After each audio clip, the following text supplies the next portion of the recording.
자, 박완서의 카메라 워커. 약간 제목으로 뽑았나? 직선과 곡선으로 해가지고 카메라 워커 이렇게 해가지고 네, 카메라는 이 주인공인 내가 조카가 살았으면 했던 삶이라면 워커는 조카가 결국 살게 된 삶을 상징하는 거죠. 그래서 약간 상징적인 특징을 지니고 있습니다. 그렇죠? 전후소설이라는 건 기본적으로 전쟁이 남긴 상처와 그 상처의 치유를 다루는 작품들이 많아요. 물론 그거 말고 있잖아. 이념의 대립을 뛰어넘는 어떤 민족의 이런 걸 다루는 작품들도 있고, 그렇지. 또 어떤 면에서는 이제 다루는 내용들이 보통 인간의 목적과 수단에 대한 내용을 다루는 작품들도 있다. 한번 볼게요. 자, 어머니와 나는 한 번도 훈이가 대통령이나 장군이나 재벌이나 판검사나 그런 게 되기를 바란 적은 없다. 그래서 나 1인칭 시점이고 1인칭 주인공 시점이에요. 그러니까 나의 바람은 아주 대단하고 거창한 것은 아니었다 이런 거예요. 정직하게 벌어먹을 수 있는 기술을 가르쳐서 대기업에 붙여서 공일날 카메라 메고 야외에 나갈 만큼의 사람 사는 낙을 누릴 수 있기를 바랐을 뿐이다. 이게 내가 말한 훈이의 삶이죠. 내가 말한 훈이의 삶. 그런데 그나마도 쉽게 되어주지를 않았다. 취직시험도 하도 여러 번 치르니 보러 가기도 서로 점점 서로 미안하게 되었다. 그러니까는 현실과 이상의 괴리죠. 그렇죠? 내가 꿈꿨던 이상과 현실의 괴리. 2년 가까이 이렇게 지겹게 보내던 훈이가 어느 날 나에게 해외 취업의 길을 뚫을 수 있을 것 같으니 교주비로 돈을 좀 달라는 당돌한 요구를 해왔다. 뭐라고? 해외 취업? 그럼 외국 나가 살겠단 말이지? 그건 안 된다. 왜요? 고모 어째찌하게 돈이 아까워서? 아니면 고모가 영영 할머니를 떠맡을까봐 겁나서? 자, 이런 이제 대화에서 인물에 뭐가 드러나? 성적과 관계가 드러나죠.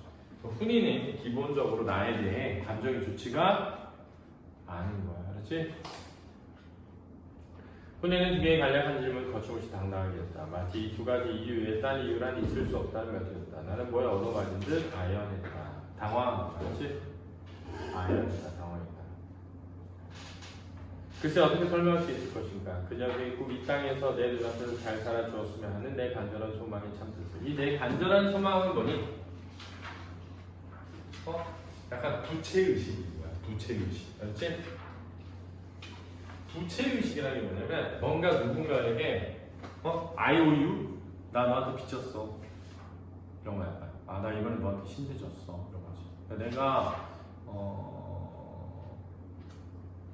뭔가 내가 소중하게 여기는 사람이 나에게 맡기고 간 물건 같은 느낌? 그런 거야. 그렇지?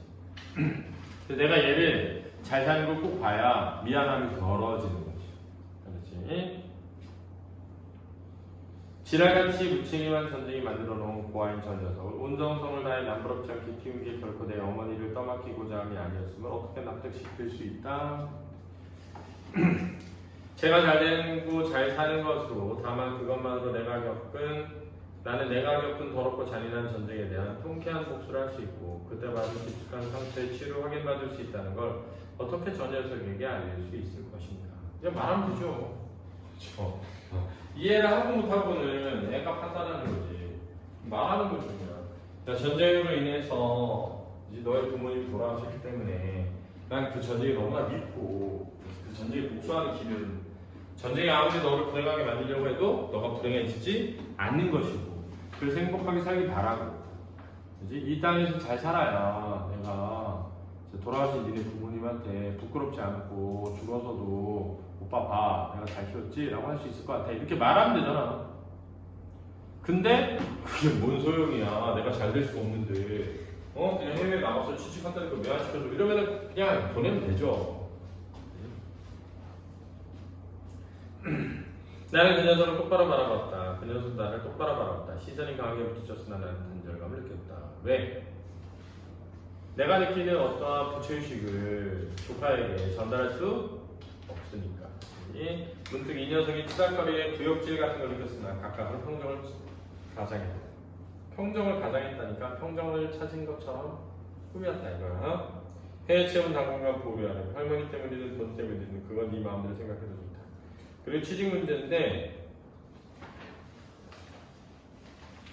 너무 고지식하게 정문만 뚫으려고 했던 것 같아요. 방법을 좀 바꿔서 뒷문으로 통하는 길을 알아봐야겠다. 돈 쓰는구나. 돈이 좀 들더라도 돈 때문은 아니다. 그 말하고 싶은 거죠. 돈 때문이라고 하는 거에 찔려가지고 돈 때문은 아니거든. 돈은 너한테 줄 수 있어. 이런 거잖아. 녀석이 나를 노골적으로 미워하며 대들었다. 나는 대꾸도 하지 않았다. 어머니 곁에서 내가 늙음하게 이렇게 천덕꾸러기가 될 줄 몰랐다며 훌쩍이었다. 왜 천덕꾸러기가 되는 거야? 서로 안 맡으려고 하는 존재. 그렇지? 서로 안 맡으려고 너가 책임져 하는 존재잖아.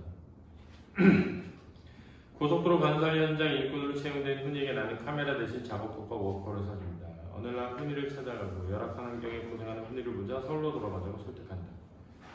난 더 비참해지고 싶어. 그래서 고모나 할머니가 철석같이 믿고 있는 기술이나 정직이니 근면이니 하는 것이 결국은 어떤 보상이 되어 돌아오나를 똑똑히 확인하고 싶어.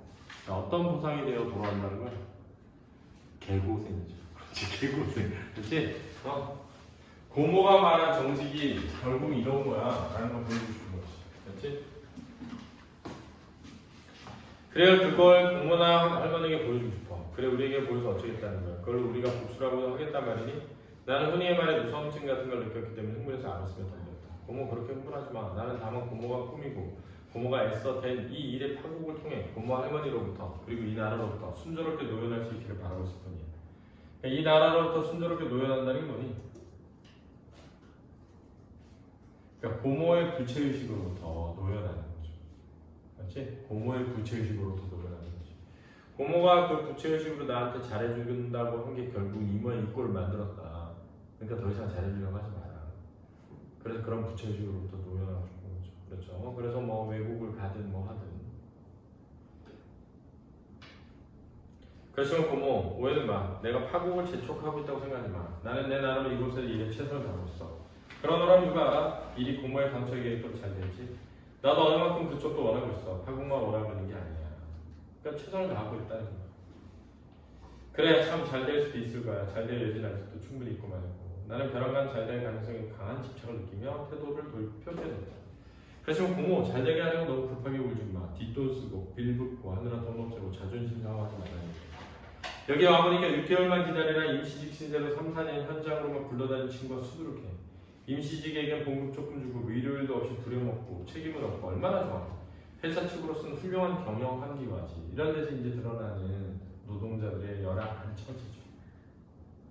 훈이는 버스 정류장까지 나를 배웅했다. 진부까지 나가는 와는 버스는 좀처럼 오지 않았다. 그동안 나는 뭔가 훈이에게 이야기해야 될 것 같은 심한 압박감을 느꼈다. 난 내가 여기까지 오는 동안 길이 나빠 얼마나 고생하라고 시간을 많이 잡아오는 걸 과정에서 들려주면서 고속도로가 뚫리면 서울에서 강릉까지 얼마가 가깝고 지역이 편해지겠냐. 너는 이런 국토건설 사업에 이바지하고 있는 걸 자랑으로 삼아야 한다고 이야기했다. 녀석이 구역질 같은 소리를 웃기네 했다. 진짜 고모가 상처 많이 받겠네요. 그죠? 때마침 바캉스 시즌이라 자가용이 연이어 강릉으로 얼짱서로 다니면서 우리에게 흙먼지를 뒤로 씌웠다. 훈이도 한참 한몫 참여한 영동고속도로가 개통되면 더 많은 자가용과 관광버스가 그 위에서 쾌속을 즐기겠지. 훈이도 그 생각을 하면서 웃긴 했을 생각을 하고 나는 내가 한 말에 심한 부끄러움을 느꼈다. 왜? 현실에 전혀 어울리지 않는 말이었던 거지. 드디어 버스가 오고 나는 그것을 혼자 탔다. 나는 훈이에게 몇 번이나 돌아가라 손짓했으나 훈이는 시골 버스가 떠나기까지 그 지루한 동안 워커에 뿌리라도 내리듯 꼼짝없이 서 있었다. 나는 그게 보기 싫어서 먼 때 딴 데를 바라보았다. 왜? 훈이의 모습이 안쓰러워서. 그렇지? 너네면은 마치 비단폭처럼 선연하게 푸르고 옥수수밭은 비로드처럼 부드럽게 푸르고 먼 오대상의 연봉은 봉우리들은 연이은 봉우리들은 기상을 운전하고 오대산에 흘러내린 맑은 물이 도처에서 내와 개울을 이루고 있다. 아름다운 모장이다. 이 땅 어디매에 아름답지 않은 곳이 있으랴 더 그러나 아직도 얼마나 뿌리내리기 힘든 모장인가. 훈이가 전범에 일쳐 그때 그 지랄 같은 전쟁이 지나가면서 이 나라의 온 땅이 불모한다는 건 뭐가 잘하지 못하도록 사람들의 삶이 뿌리채 송두리째 뽑아 던져지는 걸 본 나이기에 지레 겁을 먹고 훈이를 이 땅에 뿌리내기 쉬운 가장 무난한 품종으로 키우는 데까지 신경을 써가며 키웠다. 그런데 그게 빗나가고 만 것을 나는 자인했다. 스스로 인정하고 뭐가 잘못된 것일까. 나는 가슴이 답답해하며 저절로 한숨을 쉬었다. 그러나 후회는 아니었다. 훈이를 키우는 일을 지금부터 다시 시작할 수 있다면 이렇게 키우라는 새로운 방도를 전혀 알고 있지 못하니 후회라기보다는 뭐였다? 불란스러웠다. 나름대로 훈이를 이제 카메라 들고 다니면서 사진 찍고 즐겁게 살 수 있는 인생을 꿈꿨는데 그게 현실에서 되지 않았던 거죠. 세상에 자기 생각대로 되면 얼마나 좋아. 이제 그런 일은 없다. 그러니까 뭐 그런 데이레고 가면 가가지고 뭐 그런 생각 하잖아, 그지? 근데 막 들어가자마자 막 현실은 전혀 다르잖아, 그지? 수고했습니다.